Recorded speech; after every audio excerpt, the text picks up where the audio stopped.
Success classes में आप सभी का एक बार फिर से स्वागत है। उम्मीद करता हूँ कि जितने भी चैप्टर्स के हमने वीडियो बनाए हैं, यानी कि प्रोबेबिलिटी का, स्टैटिक्स का, वो आपको अच्छे से समझ में आया होगा।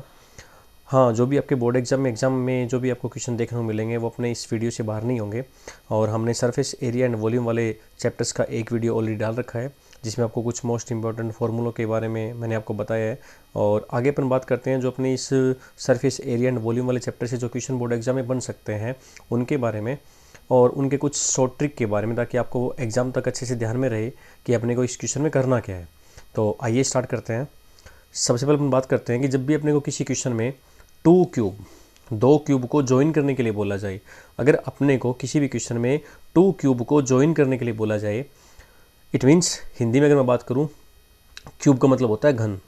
अगर अपने को 2 घन को मिलाने के लिए बोला जाए तो हमेशा ध्यान में रखना, जब भी हम 2 क्यूब को ज्वाइन करते हैं आपस में, तो दोनों क्यूब को ज्वाइन करने से जो हमारे पास फिगर बनता है नया, वो होता है हमेशा क्यूबॉइड।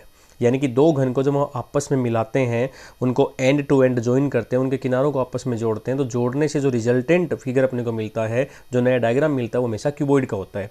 और ऐसे केस में क्या ध्यान में रखना है कि जो भी हमारा क्यूबॉइड बनेगा, उस क्यूबॉइड की जो लेंथ होगी वो हमेशा साइड की डबल होगी, एंड उसका जो ब्रीथ और हाइट होगा वो हमेशा साइड के बराबर होगा। कहने का मतलब जो भी हमारे पास क्यूबॉइड बनेगा, यानी कि घनाभ बनेगा, उसका जो लंबाई होगा, उसका जो लेंथ होगा, वो हमेशा आपकी साइड के यानी कि भुजा के हमेशा डबल होगा। और उसकी जो ब्रीथ और हाइट होगी, यानी कि उसकी जो चौड़ाई और ऊंचाई होगी, वो हमेशा आपकी साइड के इक्वल होगी। तो यहाँ व्हेन 2 क्यूब आर जॉइन, यानी 2 घन को जब हम आपस में जोड़ देते हैं, देन रिजल्टेंट फिगर जो हमें मिलेगा वो हमेशा क्या मिलेगा, आपको क्यूबॉइड मिलेगा। यानी कि जब 2 घनों को जोड़ा जाता है तो हमेशा क्या बनता है, घनाभ बनता है। यानी कि जब भी हम 2 क्यूब को आपस में ज्वाइन करेंगे तो रिजल्टेंट फिगर जो बनने वाला वो हमेशा क्या बनेगा, क्यूबॉइड। तो आगे लेंथ ऑफ क्यूबॉइड, जो क्यूबॉइड बनेगा उसकी जो लेंथ होगी, यानी घनाभ की जो लंबाई होगी, वो हमेशा साइड की डबल होगी। ब्रीथ ऑफ क्यूबॉइड जो होगा वो हमेशा साइड के इक्वल होगा। हाइट ऑफ क्यूबॉइड होगा वो भी हमेशा साइड के इक्वल होगा। तो ये अपने को ध्यान रखना है। और यहाँ पर जो अपने को नया फिगर क्यूबॉइड बनता है, उस क्यूबॉइड का सरफेस एरिया फाइंड करने के लिए बोला जाता है, तो अपन वहाँ पे फॉर्मूला कौन सा यूज करते हैं, 2 × LB प्लस में BH प्लस में HL।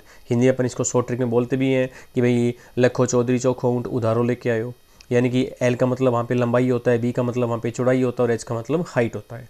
आगे अपन बात करते हैं कि जब किसी क्वेश्चन में अपने को क्यूब के साथ हेमीस्फीयर दे दे, यानी कि वो बोल दे कि भाई एक क्यूब है और उस क्यूब के ऊपर उसके किसी एक सरफेस के ऊपर आपको हेमीस्फीयर रखना है, तो जब हम क्यूब के ऊपर हेमीस्फीयर को रखते हैं, यानी कि घन के ऊपर अर्धगोले को रखते हैं, तो इस टाइप के क्वेश्चन में अपने को ध्यान रखना है कि जो हमारा क्यूब होता है, घन होता है, उसमें टोटल 6 फेस होते हैं। यानी उसके अंदर टोटल फेस कितने होते हैं, 6। उस 6 फेस में से किसी एक फेस के ऊपर जब आप हेमीस्फीयर को रख देते हो, तो हेमीस्फीयर का जो बेस होता है, यानी कि जो उसका फ्रंट फेस ऊपर का होता है, वो सर्कल के जैसा होता है। तो वो सर्कल वाला हिस्सा उस क्यूब के सरफेस को कवर कर लेता है।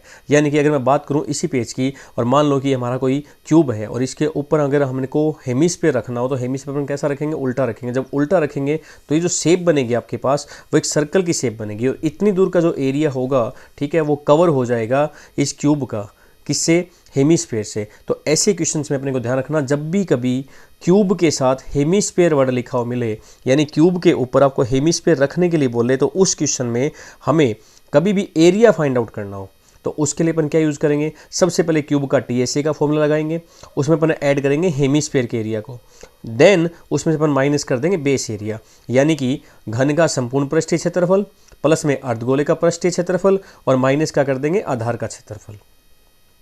तो घन का संपूर्ण पृष्ठीय क्षेत्रफल यानी कि TSA ऑफ क्यूब का फॉर्मूला क्या होता है, 6 × साइड स्क्वायर होता है, CSA ऑफ हेमीस्फीयर आपका 2πr² होता है, और बेस एरिया आपका क्या होता है, πr² होता है। आप चाहो तो इस फॉर्मूले को छोटा भी कर सकते हो। 2πr² में से अगर मैं 1πr² को माइनस कर दूं तो मेरे पास क्या आएगा, πr² आएगा। तो इस फॉर्मूले को आप लगा के अपने क्वेश्चन को सॉल्व कर सकते हो। नेक्स्ट अपने पास एक क्वेश्चन आता है कि अगर अपने को किसी भी क्वेश्चन में सिलेंडर के साथ जितनी रेडियस और हाइट सिलेंडर की है, उसी रेडियस और हाइट का एक कोण उस सिलेंडर में से काटने के लिए बोले, यानी कि होलोड आउट करने के लिए बोले। होलोड आउट का मतलब क्या होता है, खोद के बाहर निकालना। तो ऐसे केस में अपन क्या करते हैं, देखो हम पहले एक सिलेंडर बना लिया, और इस सिलेंडर से अपने को बोल रहा है कि same radius and same height का, यानी कि उसी त्रिज्या और उसी ऊंचाई का एक कोण, यानी कि शंकु, आप उसमें से होलोड आउट कर दो, यानी खोद के बाहर निकाल दो। तो अपन ने यहाँ एक कोण बनाया। अब मैं इस कोण को यहाँ से अगर काट के अलग कर दूँ इस तरीके से, तो जो आपके पास शेप बचती है वो वाली शेप, तो वो शेप किस शेप में आपको दिखाई देगा। इसको आप अलग कर दोगे तो वो वाला शेप आपको कैसा दिखाई देगा, इस तरीके से कुछ आपको दिखाई देगा। यानी कि जब भी हम किसी सिलेंडर में से कोण को होलो आउट करते हैं, इसका मतलब क्या होता है, खोद के उसको बाहर निकाल देते हैं, तो जो आपके पास शेप बचती है, जो आपके पास सॉलिड बचता है, उस सॉलिड का आपको एरिया पूछा जाता है। तो वो सॉलिड आपको हमेशा कैसा दिखाई देगा, इस शेप में, यानी कि एम शेप में दिखाई देगा। तो ये वाला जो सरफेस की लाइनें हैं, ये किसकी होती है, हमारे कोण की होती है, यानी कि शंकु की होती है। और ये वाला जो सरफेस अपने को दिखाई दे रहा है, ये किसका होता है, हमारा सिलेंडर का होता है। और नीचे वाला बॉटम कैसा, हमारा बेस, यानी कि सर्कल के जैसा, यानी कि वर्त के जैसा है। तो ऐसे केस में अपन क्या करते हैं कि जो भी हमारा सॉलिड है उसका जो हमें एरिया फाइंड आउट करना हो, यानी कि उसका जो क्षेत्रफल निकालना हो, उसके लिए हम कौन सा फॉर्मूला यूज करेंगे। तो अपने पास ओरिजिनल डायग्राम ये था, लेकिन जब हम सिलेंडर में से कोण को कट कर देते हैं तो उसके बाद में हमारा जो रिमाइंडर डायग्राम जो बचता है, रिमेनिंग जो हमारा सॉलिड बचता है, वो ये वाला बचता है। और इसका एरिया निकालने के हम फॉर्मूला कौन सा यूज करेंगे, सबसे पहले हम लिखेंगे CSE ऑफ सिलेंडर, प्लस में लिखेंगे हम CSE ऑफ कोण, और प्लस में क्या लगा देंगे, बेस एरिया। इन तीनों के फॉर्मूला को अपन लगा के टोटल कर देंगे, तो हमारे पास रिमेनिंग सॉलिड का, यानी कि बचा हुआ जो ठोस है, उसका आंसर हमारे सामने आ जाता है। तो इस प्रकार से अपने को कुछ क्वेश्चंस की ट्रिक है, वो अपने को ध्यान रखनी है कि जब हम दो क्यूब के साथ, जब भी हम दो क्यूब को ज्वाइन कर देंगे तो उसको ज्वाइन करने से क्या चीज़ बनती है, हमेशा क्यूबॉइड बनता है। और उस क्यूबॉइड की जो लेंथ होती है वो हमेशा साइड की डबल होती है, उसकी जो ब्रीथ और हाइट होती है वो हमेशा साइड के इक्वल होती है। दूसरा हमने पढ़ा कि जब क्यूब के ऊपर हम हेमिस्फीयर को रख देते हैं, तो क्यूब के ऊपर हेमिस्फीयर रखने से, ठीक है, जैसे हम क्यूब के ऊपर हेमिस्फीयर रख देते हैं, तो उस केस में अपने को ध्यान रखना है कि अगर आपको हेमिस्फीयर का डायमीटर या रेडियस अलग से गिवन नहीं हो, तो जो क्यूब का साइड होगा वही आपके हेमिस्फीयर का क्या होगा, डायमीटर होगा। यानी कि जो इस हेमिस्फीयर की रेडियस होगी वो हमेशा इस क्यूब की साइड की हाफ हो जाएगी। और ऐसे क्वेश्चन में अपन फॉर्मूला कौन सा यूज करेंगे, जब अपने को एरिया फाइंड करना हो, ये ध्यान रखना, जब अपने को एरिया फाइंड करना हो तो अपन फॉर्मूला कौन सा यूज करेंगे, घन का संपूर्ण पृष्ठीय क्षेत्रफल, यानी कि TSE ऑफ क्यूब, प्लस में अर्धगोले का पृष्ठीय क्षेत्रफल, यानी कि CSE ऑफ हेमिस्फीयर, और उसमें से माइनस कर देंगे कि इसको बेस एरिया, आधार का क्षेत्रफल, जिसे अपन वर्त का क्षेत्रफल भी बोलते हैं, एरिया ऑफ सर्कल भी बोलते हैं।